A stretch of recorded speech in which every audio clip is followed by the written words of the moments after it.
Hi everyone, I still have allergies, my nose is still stuffy. This year is probably the worst year for allergies I've had. I'm on some prescribed medication and I still sound like this. I have a nose spray that was prescribed that cost me $53 and it doesn't work.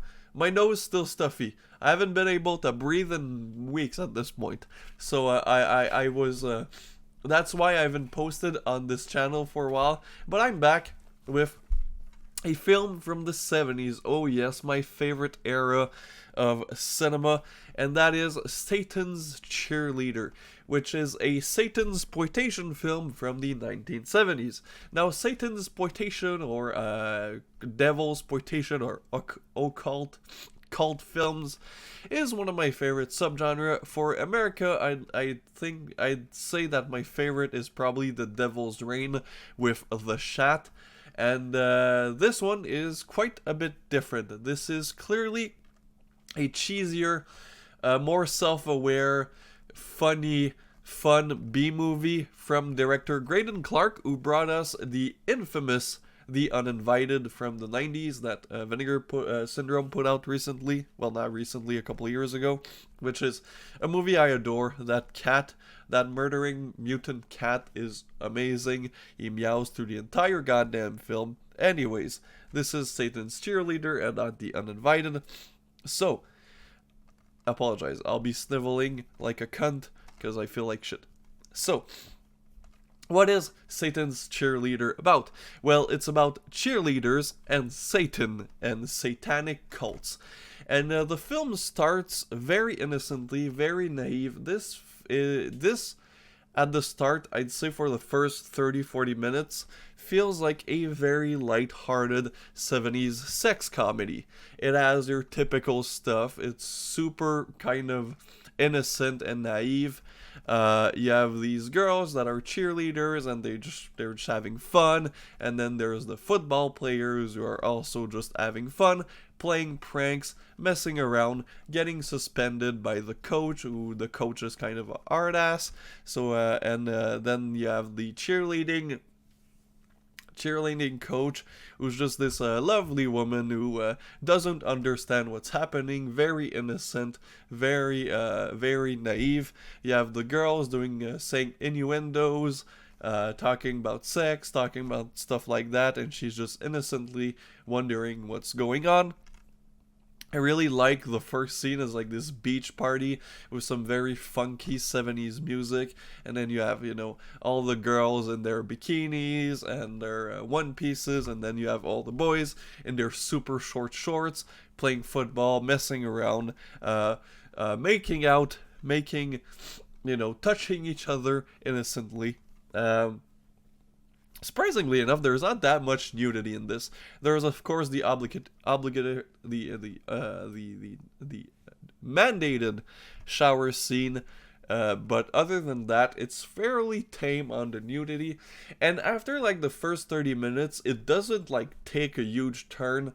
It doesn't become a super sleazy, gritty, down and dirty 70s exploitation film.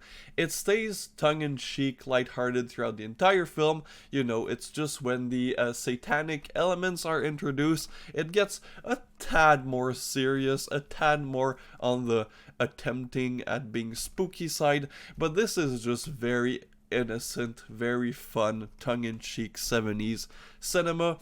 Doesn't try to be anything other than a little probably drive-in teenage audience comedy with TNA, sexual innuendos, lovable characters, funny dialogue, intentionally funny dialogue. This isn't like a so bad it's good movie. It's just a decent little flick that has a lot of comedic moments.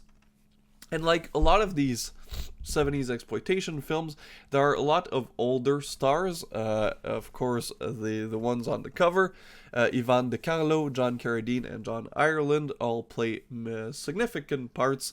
John Carradine is kind of a background character. He's doing a lot of method acting, and by that I mean he's playing a bum who's always drunk, who asks for money for information.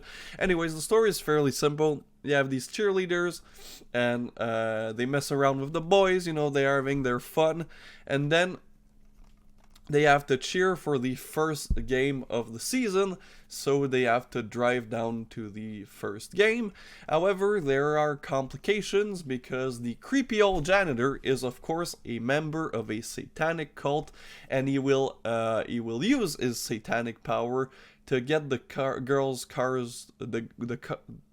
car to crash, and then he'll pick them up, and then he'll try to bring them to an altar to the satanic cult for them to sacrifice the virgin to Satan.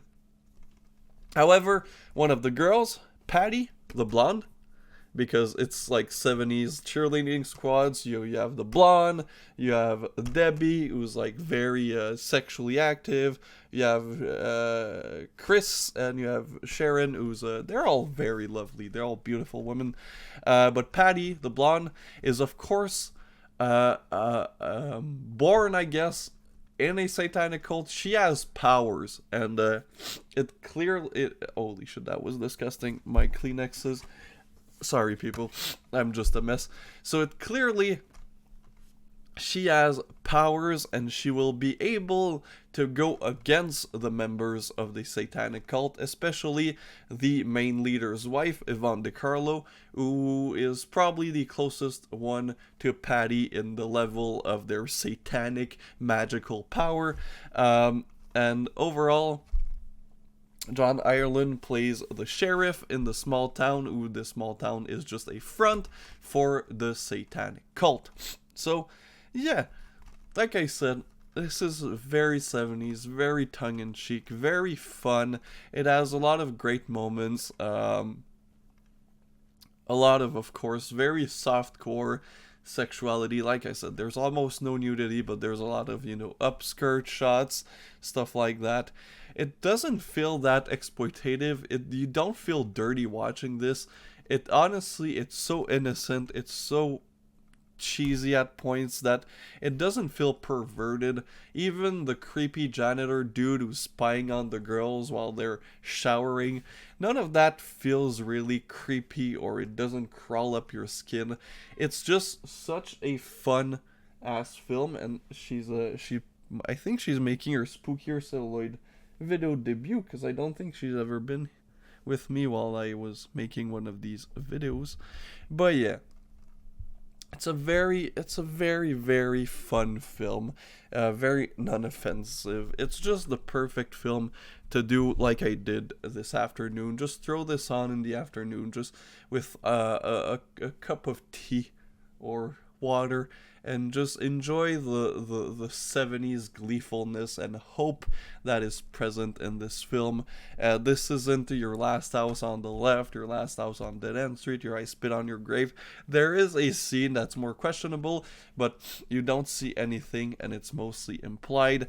This feels very held back, but intentionally. It doesn't feel like it wanted to be that kind of exploitation film. At the end of the day, it's just a fun satanic sexploitation film with beautiful women walking around and talking about nonsense. They're also very funny. The dialogue is very quippy, very entertaining. The cheerleaders, they're quick on their feet to, say a couple of innuendos and funny little jokes. It's a surprisingly very well-written, fun film, so I'd recommend this one, honestly. If you can find it for a good price, or maybe on Tubi, I'd say pick this up or watch it.